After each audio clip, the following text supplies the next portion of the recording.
Bismillahirrahmanirrahim. Assalamualaikum warahmatullahi wabarakatuh.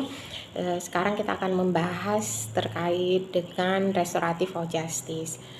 Apa yang dipahami atau apa yang dimaksud dengan restoratif of justice adalah sebuah pendekatan dalam sistem hukum pidana Islam yang mengedepankan pemulihan hubungan baik antara pihak pelaku, korban, keluarga, dan juga para aparatur penegak hukum.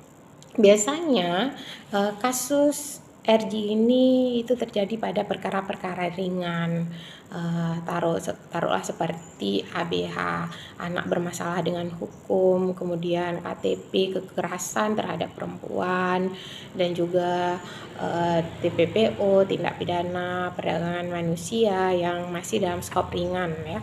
Maka ini boleh ditempuh melalui jalur pendekatan restoratif of justice yang semuanya ini sudah tersistemik dalam aturan perundang-undangan kita, sehingga oleh pihak-pihak terkait baik itu aparatur penegak hukum mulai dari kepolisian, kemudian juga Mahkamah Agung dan juga Kejaksaan itu sangat menganjurkan kepada pihak-pihak yang berperkara untuk mendahulukan restoratif of justice, tapi sekali lagi dalam perkara-perkara yang ringan.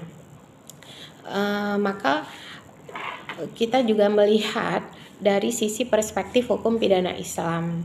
Ternyata Islam sendiri, ajaran-ajaran Islam dalam kasus perkara-perkara pidana ini juga mengakomodir untuk menempuh melalui jalur restoratif of justice, di mana Islam sendiri sangat mengedepankan yang namanya perdamaian, al-islah.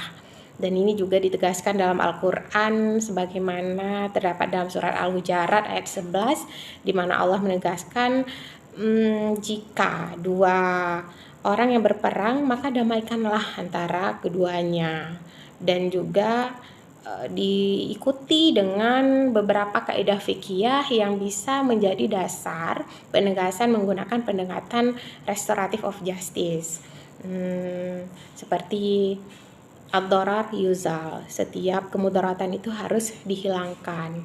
Kemudian al-masyaqqah tajlibu taisir, dan ada juga asilah jais bainal muslimin.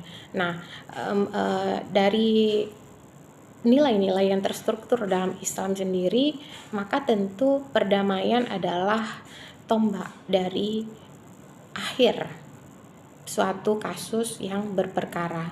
Maka tentu sudah sangat sinkron ketika suatu perkara yang bisa ditempuh melalui restoratif of justice ini membawa dampak yang positif, karena hasil yang diperoleh adalah kemaslahatan, perdamaian, dan islah antara pihak yang berperkara. Demikian.